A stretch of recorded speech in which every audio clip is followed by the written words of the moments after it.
Is networking dead? Kind of seems like it.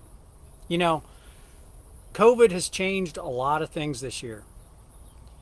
And one of those is networking events. A lot of business after hours have not happened. Chamber get togethers, industry get together gabs, whatever you want to call them, have just not happened. So, has that changed the networking game? You know, we're just in a conundrum now because there have been no networking events. What do you do with all the business cards? You plan for a big season, a big year this year, and this time of year is really the convention season, and you plan to do networking all year to grow your business and build your influence with other people, and it just didn't happen. Now, some people figured out how to do happy hour online. Okay, well, that's kind of cool, I guess.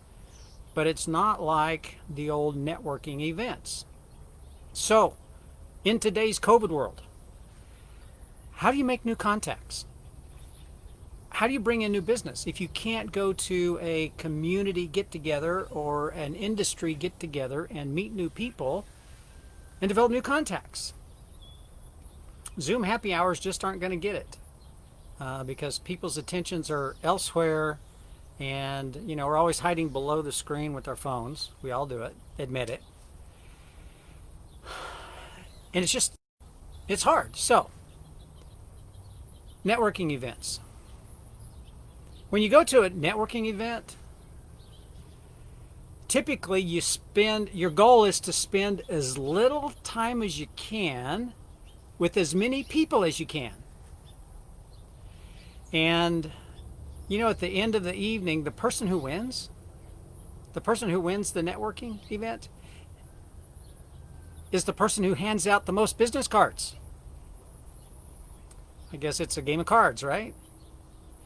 And the mindset that people have when they go to a networking event typically is, what can I get from them?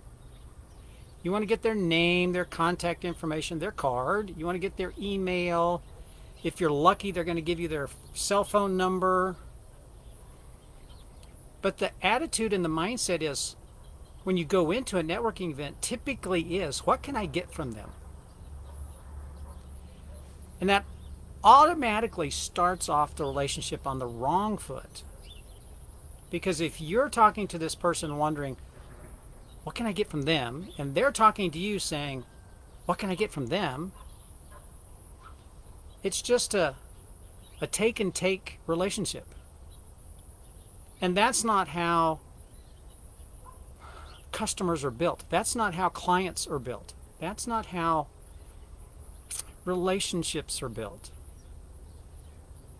So instead of going to networking events where everybody knows why we're all there, yeah, you'll see friends, and a lot of times you'll see people meet their friends there, and then they just hang out with their friends because they already have some kind of a relationship, a business relationship, and they're non-threatening. They know they're not going to try and give them their elevator pitch and try and pitch them on a new service or new product. So with COVID having changed the world, and everybody says, can't wait till we get back to normal. Well, we're not going to get back to that normal. There'll be a new normal that we're going to get to. So going forward, you should focus more on relationship building.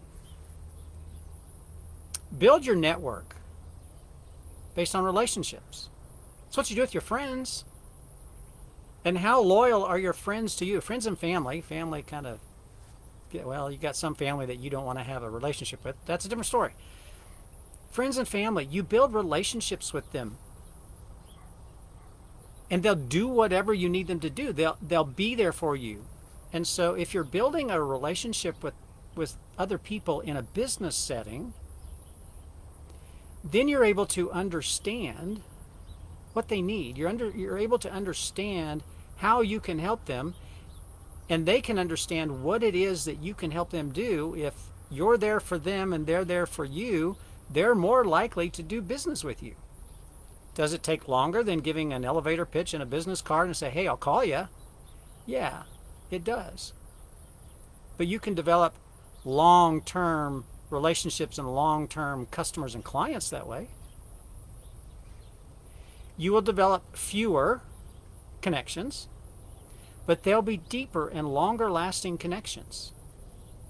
And at the end of the day, they'll be much more valuable connections to your business. So the mindset that you need to have when you go into a relationship building process is to ask yourself, your mindset should be, what can I give them? In a networking setting, remember, it says the mindset is, what can I get from them? In a relationship building setting, you're asking yourself, what can I give them? What do I have to give to them that they need? How can I help them? And not necessarily help them with your business and your product, but how can you help them? Sometimes they need some mentoring. Sometimes they need some guidance. Sometimes they need somebody to listen. How can you help them? What can you give them? That's how you develop long-term connections and relationships. That's how you develop friendships. You know, we all have friends. And hopefully the people you work with are your friends, to a point, I suppose. But we all like to work with people we like. And we all like to work with people who like us. And so many of us in our work setting, the people we work with are our friends, because we spend a lot of time together and we're working on things together. We have a common goal. We have a common target we're heading for. And so we enjoy being together. Now, if you don't enjoy being around the people you work with, maybe you should take care of that and look for a different job, but we'll talk about that later. So networking is getting hard, and networking really, I'm sure there's a place for it. I'm sure it will come back. I'm sure there's all kinds of ways they tell you how to do it. But truly, if you really want to develop long-term customer-client relationships in business, spend time developing and nurturing friendships, the relationship, not just the business contact. Because at the end of the day, it doesn't matter how many people you met at a networking event, how many business cards you gave away, because promise you, almost all of them got thrown away. We've all done that. Because nobody's keeping score. Nobody wins by saying, how many cards did you collect tonight? Or how many cards did you give away tonight? Save your business cards. Use them for bookmarks. Use them for, put them in your pocket. They're really great to take notes on the back. When you do meet somebody and you do form a relationship, maybe don't ask for their business card. Pull out your business card and write information down on the back of it about them and what you've learned about them, so that you can continue to build this relationship. If they say, well, what are you doing? Say, I want to remember this conversation. I want to remember that struggle you're having. I want to remember what it is that you're working through, so I can find a way to help you. Make a note for yourself. You keep your business cards and make notes to yourself. That's true networking. That's true relationship building in business. And I promise you, the business you get from that long term is much more valuable than what you get from just a networking event contact that you call and call and call and try and make a sale to, and they finally just start ducking and avoiding you. Build friendships, build relationships, and build your business. This is your Wednesday Wisdom. I'm Mark Schinnerer, talking to you today from the porch, and I will be back and talk to you tomorrow.